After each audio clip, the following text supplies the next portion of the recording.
as worship leaders, inevitably, at some point, we're going to end up leading songs. And so it's really important that we know what are the right songs to use. How do we select those songs for our list, and how do we select those songs in the moment? And so we're going to talk a little bit about that. Merv, how do you know what are the right songs? I think what's been helpful for me through the years has been Ephesians 5, where Paul says, being filled with the Spirit, they sang to one another. In other words, they were singing together, psalms, hymns, and spiritual songs.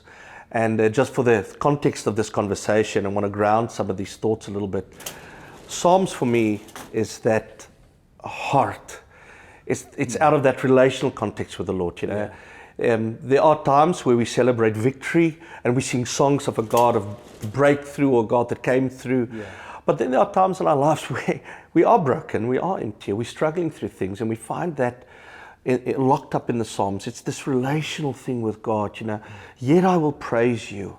Yeah. Or even more intimate language, I love you. Or David would say, as a deer pants, I faint with longing. So there's this relational heart songs, I think, that has to be in the church. But then Paul goes further to say hymns. And by what Paul is referring to, that when the church was born, they didn't have language to articulate in song what's just happened. Right. And so what they did was they took the teachings of the apostles at the time, and they just put music to it so that the church could sing what they believe. Yeah. And it's very horizontal, and there's a lot of truths in that as well. And then there's the spiritual, which is, I think, are many things. But I love the context of new songs in there, songs inspired in the moment by the Holy Spirit, that kind of thing. So when we look at the Psalms, obviously there's immediately, as we're looking at there, we'll see there's some songs that might be very personal, might not necessarily translate into a congregational context. Like if we're talking about a psalm where, Lord, will you knock out their teeth, or Lord, will you smite my enemies, destroy those who circle around me, or whatever. And we don't tend to open a Sunday morning with that kind of song. But obviously that does sometimes go on in our hearts, and we might have that moment in private with the Lord. And I think this raises the question of, is every song that resonates with us personally a song that I need to bring into the song list to use on a Sunday? I think you're raising a valid point. For me, when I think songs, I should think us, not I. Right. Yeah. I think the point of this is helping us in this moment. So songs that I would probably think of starting a set list with would be songs that takes the eye, the gaze quickly to Him. Right. Yeah. To His nature, His beauty, His wonder, His glory. Yeah. Like for instance, a song, "How Great Is Our God." Yeah. I think it's a great song to start with. For instance, it's a song that's declaring who He is, and we're celebrating that. Yeah, and there's also that moment in that song where it's like, sing with me. So it's that cool, like, I was glad when they said, let us go up to the house of the Lord, in these songs in the Psalms where there's actually almost like a collection happening. You're gathering people, and there's a call to praise. I feel like in our modern worship, whatever, I feel like we've lost something of the horizontal. Yes. That let us praise Him, let us, like you were saying, go up to the house. Let us declare. And I think those songs are very important when it comes to establishing a house in truth, and that thing of we are in this together, the house of God is singing to that kind of thing. I think we've lost something of that. I remember being in a time of worship, and it wasn't going well. It was one of those times of worship where everyone thinks like we should all be in the Spirit, and probably that's what the guy thought he was taking us into, but it just felt awkward. It wasn't really like, it wasn't like this epic time, but it was meant to be. It hadn't turned out that way. And it was kind of petering out, and Merwe was there. He came up, took the mic and said, guys, can we just acknowledge this isn't going very well? Like, let's just acknowledge that we're not individuals, that we're in a room with other people, and we're all thinking the same thing. Let's just have a moment where we look at each other and go, it's okay. And then tell someone next to you what God's done for you. and praise Him. And it was actually such a wonderful moment where it was like, this isn't a performance. We don't have to get it right in terms of we're putting on a show and we've got all the right songs lined up and they're going to be seamlessly stitched together. But no, actually there's a sense of we're a community of believers. It's a priesthood of believers. Actually, all of us are responsible for the worship to happen. And so, yeah, one guy gets to pick the songs and maybe he does a good job, maybe he does a poor job. But in that moment, actually, all of us have a responsibility to bring worship and acknowledge the other person in the room. It's not solo worship, it is corporate worship. I think very much our culture of worship is very individual focus and what I can bring and what is the Lord doing for me. Right. What can I release? What can I sing? And it's quite a shift for people to move from my individual praise to it's one voice together as a body. Yes. But although I'm an individual together to a certain extent, we are one body. We're together an individual that's actually giving praise to Him. And that's quite a mind shift. But I think foundational to that is when we look at our type of songs, is actually acknowledging that certain songs, they do carry certain things. And when you start a time of worship, it is helpful to get the gathering aspect. Almost put a song in the people's mouths that they don't even have to think about. They can just sing it. It's well loved. Merv mentioned now how great is our God. I mean, you can go anywhere in the world. You can start with that song, which probably most people would know it. In almost people, any language. Any language. Similar to that is Agnus Dei, or even Here I Am to Worship. People would just worship without thinking, and that does bring a unity among the people. I think what we often see is people would start with a song that carries a certain direction that actually doesn't gather. And what happens is you lose the oneness in the room. You lose the unity in the room, and it's difficult to run together. It's definitely difficult to walk together from that point onwards. So you do often see that. I've made that mistake also personally. You start at a point and you had this experience with the Lord at home, and you just want to bring it over. You're in a place of overflow, and you start there, and suddenly you realize no one else is here. Sometimes that'll even happen from a sound check. You have a great sound check, and you had 2 or 3 opening songs, and then you get to this third song, and that's really where it's at. This third song, this is the song, and then you might make the call. Well, then let's start with this song. Except that the congregation then all turns up, having not been in the sound check, having not had the experience you've had in the Spirit.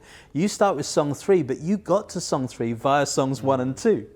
Your break open moment happened because there was a building and there was a moving towards. And I think sometimes we make the mistake of, it's like, oh, let's just skip ahead, skip to the good part, and we don't always have that option. We have to... there's a building, there's a drawing, there's a gathering. I remember, as a young worship leader, the frustration in me that why aren't the people where I am? And then I would have the frustration in me with my leaders telling me, just remember that these guys are coming out of the kids were screaming in the car. They were late. There's other pressures or things that's happening, and just gather them and bring them through. And I didn't understand the wisdom of that when I was a young worship leader. But now, growing in that gift and growing in my understanding of church and family and all these things, it's true what you're saying, Adam. I think there is such wisdom in approaching this thing. It's not my time with God. It's our time with God. And it is about bringing through as many as you can. I want to make it as simple as possible for all of us to engage, for all of us to go there together. And something I was thinking of as both of you were speaking about that, you do the sound checks and you have this moment with this, and God's going to move on this. And I sometimes see us making that mistake where we over spiritualize a song or a moment. in our preparation towards the meeting. Yeah. Like, you have this song on your heart the whole week. Yeah. And you are so convinced that this is the song that God's going to use this Sunday. Yeah. And then Sunday comes and he doesn't go there. Yeah. And so you need to be careful of Even these if things. you try and make him. Yes. And then you try and make it happen and it falls flat. Yeah. Because I think our approach to songs should be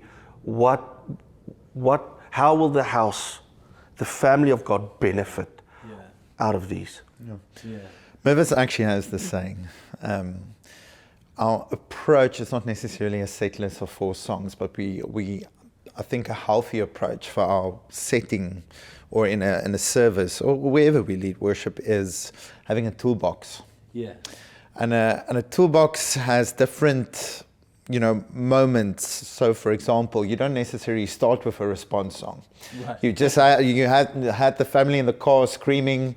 Yeah. You always keep that in mind. The family comes in, starting with a response song. It's probably the last thing they want to sing at that moment. Yeah. I don't want to surrender everything. They're not ready to give now. at that point. Yeah. But starting in the place of just focusing on him and who he is, it almost brings a softness in the heart that you can actually go to that place of responding. Yeah.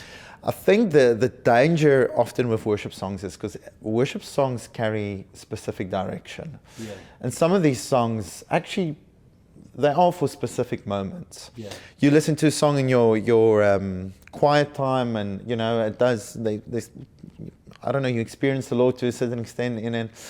And you almost want to go and copy and paste this moment into the public setting, and it doesn't.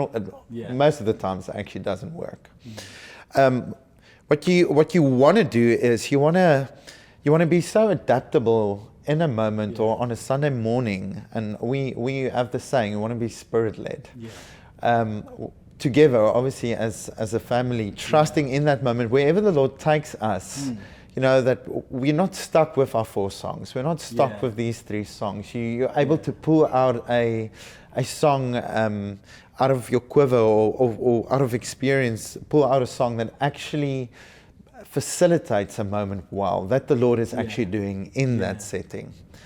So let's talk really practically then, nuts and bolts, kind of how do we assemble? I mean, for me, I look at it in 2 ways. I would have my list of songs, and then I have the songs I'm using this Sunday. In any given season, I'd probably only have about 20 songs I'm interested in using. I think my capacity to retain songs, I mean, there's hundreds I've played over the years, but the ones that have stuck with me is far fewer. And in a given season, there might be a handful that I'm really feeling like I can work with these. And so turning up to lead worship, I probably don't actually have a set of 3-4 songs, like you say. I might have 15 to 20 songs, but I've got an idea this time I might be using these 5, but they're all there in case. But what do you need to have? And we've talked about a response song and a gathering song. So a response song might be, I kneel, I surrender, I come to you, I offer myself to you. A gathering song might be, let's all... But what else might we want to have in that? What other sort of themes might we want to draw into that list of songs? I think looking at Ephesians 5, we talk about the pencil line thing. Yeah. I think it's always a very good idea to have songs where you ground people in thanksgiving. Yes. Right. Yes. All my life you have been faithful. Thank you. Because, I'm thinking of David that says, I will enter his gates with thanksgiving in my heart. There's something about establishing people in thanksgiving. So when I go towards a set, well, I don't think about it anymore. It's been so engraved in me. But I find myself always picking songs that can help us be thankful and express our praise and thanks to the Lord. And then another important thing for me is and this is where we might lose the horizontal slightly. Yeah. But I love that we get to sing songs where I can express longing, right, and love, and devotion. Yeah. And it doesn't always have to have the language of "I love you." Yeah. It could be songs that includes us in singing about His beauty. You're beautiful. Yeah. I see your face in every, those kind of very close, intimate songs, because I do feel there's a place for those in our corporate expression where we get to declare our love for Him. Yeah. So if I look at a set list, I would probably look at songs that ground us in thanksgiving, for me, and then I would definitely look at those more intimate, vertical, helping people articulate their longing for Him and their desire towards Him. And just also, for me, always a good place to start, connecting with the theme of Thanksgiving is, who is He? Right, yes. You know, singing about the cross and what He actually has done for us always cultivates almost that atmosphere of Thanksgiving for me. It almost feels like it's a natural response, you know, to singing, you know, songs of Him actually dying on the cross in our place, you know, his blood being poured out, His body broken for us. And it does cultivate an atmosphere of Thanksgiving. Yeah. From that place, what I often do is, out of experience, I would try and start at that place, not force a certain response out of that, and see what is happening. What is happening in the room? Is there a specific prophetic word coming out? Is there the elder leading the meeting? Is there a specific direction that he's steering the meeting into? And from that moment, I would have, as you mentioned, there's 20 songs, but I usually also have a couple of songs that obviously there's an element of faith in my heart to do them. But when it comes to response, I just wait a little bit. And as the moment just organically comes, I would pull out a certain response song or moment, or even sing a new song in that moment that actually facilitates that moment well. Yeah, I mean, you're talking there about the flexibility we need in the moment to actually pivot on our song list. We thought we were going this way now because we only carry a piece of the puzzle. And there's the elders, there's leaders, there's the prophetic, there's other things coming. Now we have to pivot, and those other songs we brought with are going to now come into play. Maybe there's a worthy is the Lamb moment, because we've seen the cross, but we've seen actually He's the Lamb slain for all eternity. And so now we're reaching forward into eternity, and there's a response there. Maybe it's a surrender moment, maybe it's, I mean, I love that, you know, talking about arrows in your quiver. So one of the things I've found helpful in the years of leading worship is I call them the back pocket songs. Right. Which I have a lot of because, well, you and I, Schalk as well, but we've been leading worship for years. So I have a lot of these back pocket songs. And by back pocket songs, I simply mean songs that covers a multitude of scenarios. Because I think if we plan a set list and it becomes the game plan, the thing we are committing ourselves to, we can't move with the Spirit. It will be hard to follow if God breaks out in a different way. So we always teach our guys, think toolbox. That's what we're talking about you in this context now. And back pocket songs, or those songs that the team has known through the years, that's where they become vital. Because now I see God is moving slightly different to what, in my mind, the couple of songs I've put together. He's moving somewhere different. Okay, but I have arrows in the quiver. I can follow spontaneously that moment, which is now you're serving the church. Well, you know. Or I remember this one scenario where there was a worship leader starting with Our Greatest Our God, actually, and it lifted. Whoa! It was like power, you know. And then the elder leading took the mic and said, "We're going to praise this whole meeting. This is where it's going. We're going to be loud and we're going to sing about His greatness." And at that moment, I'm going towards the worship leader. Have you got anything left? And he's pale because that's the only praise song in his list. And he couldn't adjust because he's thinking. He was limiting himself towards that. So luckily there was others that could jump in and help with that. But we have to learn to think that way. So I've often said, like, instead of a flight plan, rather have a spider diagram. Almost you want to see the forks in the road, like this song might lead to this or this. Absolutely. This moment or this moment. And don't bring 4 songs, don't bring 200 songs, bring a handful of songs. David was going to fight one giant, but he picked 5 stones because you never know what's going to happen. So rather take more than you need, but don't take so much you're swamped by it. And have something for each occasion. So, you know, something about the blood, something about the cross, something about the glory of God, something about our surrender, something about our devotion and our love for the Lord. And and it's wise to think that way, because again, we have to think us. Yes. We have to think us. How can we best help facilitate what the Holy Spirit is doing in the moment? If it be a surrender song, I don't know about you, but I have encountered the Lord when there's a call or a response to surrender, and that worship leader just starts singing, I surrender. It helps the family. And we have to think that way. I love the spiderweb thing. I always, when I go to my set list, when I look at the first song, or set list, when I look at the first song, I immediately, my head goes, that thing.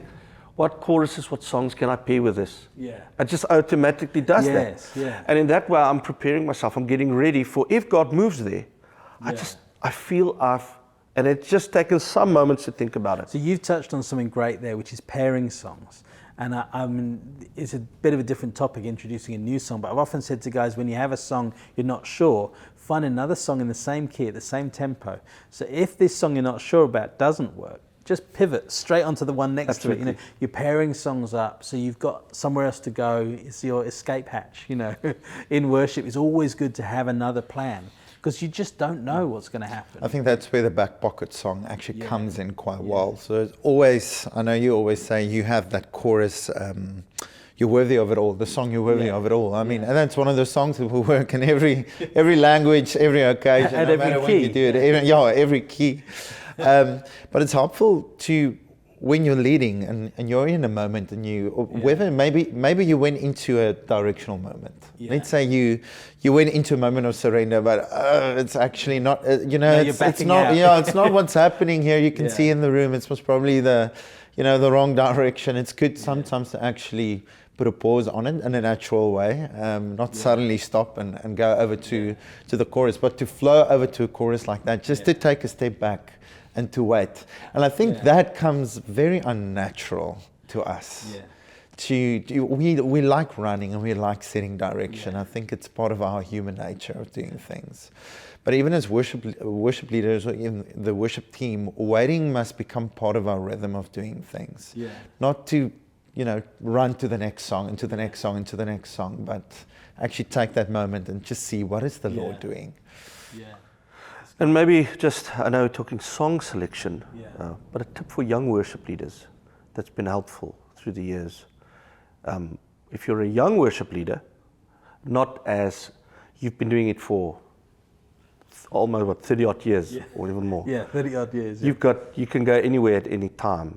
A young worship leader that's still developing the back pocket songs, all these things, make it as easy as possible for yourself.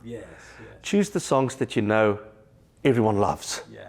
And let that be a slow progression, Sunday after Sunday. I've just found that helpful. I've been leading worship for many years as well. I'm always thinking, how can I make this easy?